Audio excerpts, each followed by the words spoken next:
ஆண்டவர் இயேசு கிறிஸ்துவுக்குள் எனக்கு அருமையானவர்களே, நம் ஆண்டவர் இயேசு கிறிஸ்து நாமத்தினால் உங்கள் அனைவரையும் வாழ்த்தி வரவேற்கிறேன். நீங்கள் கடவுளிடம் கேட்கின்ற பொழுது உள்ளறைக்குள் சென்று கதவை சாத்தி கொண்டு மறைவாக கேளுங்கள். மறைவாய் இருப்பதை காணும் உங்கள் தந்தையும் உங்களுக்கு ஆசீர்வதிப்பார். நம் ஆண்டவர் இயேசு கிறிஸ்துவுக்குள் எனக்கு அருமையானவர்களே, இன்றைய வார்த்தை பகிரும் நிகழ்வில் நாம் சிந்திக்க இருப்பது தவக்காலத்தினுடைய 6வது நாள் வாசகங்களை பற்றி. திங்கட்கிழமை நாம் இருக்கின்றோம். இன்றைய வார்த்தை பகிர்வுகளிலே முதல் வாசகமாக லேவியர் புத்தகத்திலிருந்து நமக்கு செய்தியில் கொடுக்கப்பட்டிருக்கிறது.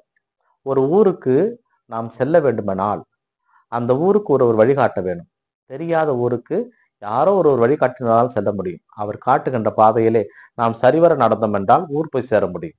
அதை போலத்தான் இன்றைய முதல் வாசகத்திலே நம் ஆண்டவர் நமக்கு ஒரு வழியை காட்டுகிறார். நிலை வாழ்வை பெற்றுக் கொள்வதற்கான வழி என்ன, கடவுளோடு இருப்பதற்கான வழி என்ன, நாம் எப்படி கடவுளை அடைய முடியும் என்பதற்கு இன்றைய முதல் வாசகத்தின் வழியாக ஆண்டவருடைய அறிவுரையை நமக்கு கொடுக்கப்பட்டிருக்கிறது. தவ காலத்திலே தவம், ஜெபம், தானம் என்கின்ற 3 முக்கிய கருத்துக்களை எதிர்நோக்கி ஜெபித்துக் கொண்டிருக்கின்ற நமக்கு அந்த 3ஐயும் நாம் பெற்றுக்கொள்வதற்கான வழியை அவர் சொல்லுகிறார். முதலாவதாக, நீங்கள் தூயவராகவே இருங்கள், ஏனென்றால் உங்களுடைய கடவுள் தூயவர்.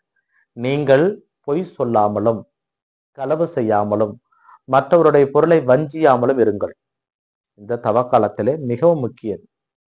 நீங்கள் பொய் சொல்லக்கூடாது, மற்றவருடைய பொருள் மீது ஆசைப்படக்கூடாது, மற்றவருடைய பொருளை திருடக்கூடாது, மற்றவர்களை வஞ்சிக்க கூடாது, ஏமாற்றக்கூடாது, மற்றவர் மீது பொய்யானையிடக்கூடாது. அது உங்கள் கடவுளுடைய பெயரை நீங்கள் கெடுப்பதற்கு சமமாக இருக்கும்.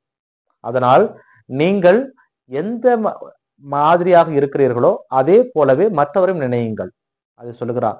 மேலுமாக, ஒருவன் உங்களிடம் வேலை செய்கிறான் என்றால் அவனுடைய கூலியை நீங்கள் அந்த இரவு முழுவதும் கூட வைத்திருக்க வேண்டாம். அந்த கூலியை அவனிடம் கொடுத்து விடுங்கள். அவன் வேலை செய்பவன் கூலிக்கு உரிமை உடையவன். அடுத்தவனுடைய கூலியை நீங்கள் வைத்துக் கொண்டு அவனை ஏமாற்ற நினைக்க கூடாது. மேலுமாக, நீங்கள் நீதி சொல்லுகின்ற பொழுது பெரியவர் சிறியவர் என்று பாகுபாடு பார்க்க கூடாது. எல்லாருக்கும் தகுந்த நீதியை வழங்க வேண்டும். நீங்கள் கடவுளிடம் செல்லுகின்ற பொழுது உங்களையே தாழ்த்தி கொண்டு செல்லுங்கள். இந்த அறிவுரை எல்லாம் கடவுள் சொல்வதற்கான காரணம் என்னவென்றால், மக்கள் அனைவரும் ஆண்டவரோடு இணக்கமாக இருக்க வேண்டும், மக்கள் கடவுளோடு இருக்க வேண்டும் என்பதை அவர் விரும்புகிறார். அதனால் இந்த பாவத்தை நாம் செய்யாமல் இருப்போமாயின் கடவுள் நம் மீது வல்லமையுள்ள ஆசீர்வாதத்தை பொழிவார் என்பது மாற்று கருத்தே கிடையாது. இந்த தவ காலத்திலே இதையெல்லாம் செய்ய நாம் கடமைப்பட்டிருக்கிறோம். பொதுவாகவே இதையெல்லாம் மிகவும் கேஷுவலாகவே செய்கிறோம். அதனால்தான் ஆண்டவர் சொல்லுகிறார், பார்வையற்றவர் ஒருவேளை இடறி விழுந்தால் அவரை திட்ட வேண்டாம், காது கேளாதவர் ஒருவேளை உங்களை கோபப்படுத்தினால் அவர்களை திட்ட வேண்டாம், பொறுமையோடு இருங்கள், ஏனென்றால் அவர்கள் குறையுள்ளவர்கள். குறையுள்ள மனிதர்களை ஏற்றுக்கொள்கின்ற நிறைவான மனது நமக்கு வேண்டும் என்பதை அறிவுறுத்துகிறார். ஏனென்றால் நம்மை பொறுத்தவரை நமக்கு எல்லாம் சரியாக இருக்கிறது என்று குறையுள்ளவரை பார்த்து கிண்டல் அடிக்க கூடாது. அவர்கள் குறையுள்ளவர்களாக இருந்தாலும் நிறைவுள்ள மனிதர்களாக அவர் வாழ்வார்கள். நாம் நிறைவுள்ள மனிதர்களாக இருந்தாலும் குறையோடு தான் வாழ்ந்து கொண்டிருக்கிறோம். முடிந்தவரை இறைவனுடைய பெயரால் எல்லாரையும் ஏற்றுக்கொள்ளுகின்ற மனப்பக்குவம் வேண்டி ஜெபிப்போம். இன்றைய நற்செய்தி வாசகத்தின் வழியாக ஆண்டவர் இயேசு கிறிஸ்து நமக்கு ஒரு அறிவுரையை கூறுகிறார். என்ன அறிவுரை என்றால், இறுதி நாளில் எல்லாரும் விண்ணகம் செல்வோம். அங்கே செம்மறியாடு ஒரு பக்கமும் வெள்ளாடு ஒரு பக்கம் பிரிக்கப்படும். செவ்வரியாடு வலப்பக்கமும் வெள்ளாடு இடப்பக்கமாக பிரிக்கப்படும். அப்படி என்றால்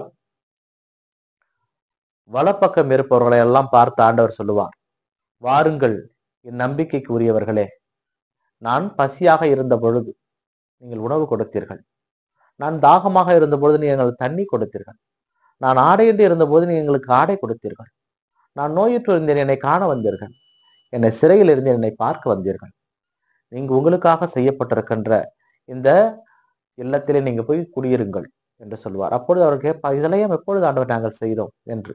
சின்னம் சிறியவர்கள் செய்த பொழுதெல்லாம் நீங்கள் எனக்கே செய்தீர்கள் என்று சொல்லுவாராம். இதைதான் கடந்த நாளிலே எசாயா இறைவாக்கினர் வழியாக நாம் அறிந்திருப்போம். எது நோன்பு?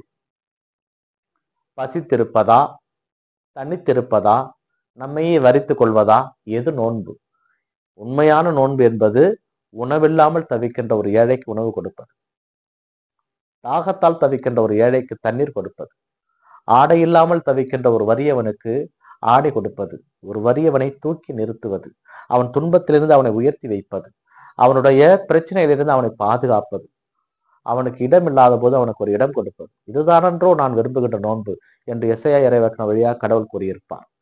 அந்த நோன்பு அதுதான் உண்மையானது. அதை நீங்கள் செய்கின்ற பொழுது உங்களுக்கு என்ன கைமாறு கிடைக்கும்? விண்ணுலகம் கிடைக்கும் என்பதை இயேசு கிறிஸ்து ஊர்ஜிதப்படுத்துகிறார். ஆண்டவர் இயேசு கிறிஸ்துவுக்கு அருமையானவர்களை இதையெல்லாம் செய்யவில்லை என்றால் என்ன நடக்கும்? நீங்கள் நெருப்பிற்குள் போய் நீங்கள் விழுவுவீர்கள் என்று சொல்வார். நாங்கள் எப்பொழுது செய்யாமல் இருந்தோம்? நீங்கள் சின்னம் சிறியவர்களுக்கு செய்யாத பொழுது உங்களை தேடி ஒருவன் வந்து, ஐயா எனக்கு பசிக்கிறது, உணவு கொடுங்கள் என்று கேட்ட பொழுது அவனை உதாசீனப்படுத்திய பொழுது நாம் பாவம் செய்கிறோம். எனக்கு தாகமா இருக்கிறது, தண்ணீர் கொடுங்கள் என்று சொன்ன பொழுது, இல்லை நீ எல்லாம் இங்கே தண்ணீர் குடிக்கூடாது என்று சொல்லும் பொழுது நாம் பாவத்திலே விழுகிறோம். எப்பொழுது நாம் சக மனிதனிடம் நாம் வேற்றுமை பாராட்டுகிறோமோ, சக மனிதரிடம் உள்ளுக்குள் ஒன்று வைத்து புறம் ஒன்று பேசுகின்றோமோ, அப்பொழுதெல்லாம் அந்த எரிநகரகத்துக்கு உரிய ஆட்களாக நாம் மாறிக்கொண்டிருக்கிறோம் என்பதை மனதை நிறுத்திக் கொள்ள வேண்டும். வாழுகின்ற வரை நீ எப்படி வேணாலும் வாழ்ந்து விடலாம், வெள்ளை ட்ரெஸ் போட்டுக்கொண்டு எப்படி வேணாலும் வாழ்ந்து விடலாம், பணத்திலே புரண்டு விடலாம். ஆனால் இறுதி நாளிலே நெருப்பிற்கு போக வேண்டும் என்பதை நாம் மறந்துவிடக் கூடாது. ஏனென்றால் கடவுளுடைய ஆசை நமக்கு நிரம்ப வேண்டும் என்றால் இருக்கின்ற பொழுதே, காற்றுள்ள போதே தூற்றிக்கொள்வோம், இருப்பதை பகிர்ந்து கொடுப்போம், எல்லாரோடும் இணக்கமாக வாழ்வோம். இந்த தவக்காலம் நமக்கு சொல்லுகின்ற ஒரு உண்மை என்னவென்றால், இறைவனுடைய வார்த்தைக்கு செவி கொடுத்து அவருடைய பிள்ளையாக நாம் வாழ்கின்ற பொழுது நமக்கு விண்ணக வீட்டிலே இடம் கிடைக்கும் என்பது உறுதி. அவர் சொல்லுவதை ஏற்றுக்கொள்வோம். அன்னை மரியா சொன்னார் அல்லவா, அவர் சொல்வதை செய்யுங்கள் என்று. ஆண்டவர் சொல்வதை நாமும் செய்வோம். அவருடைய பிள்ளையாக வாழ முயற்சி செய்வோம். இந்த நாள் உங்களுக்கு இனிய நாளாக அமையட்டும். இறைவனை சென்று வாழ்த்த தருவாராக. ஆமேன்.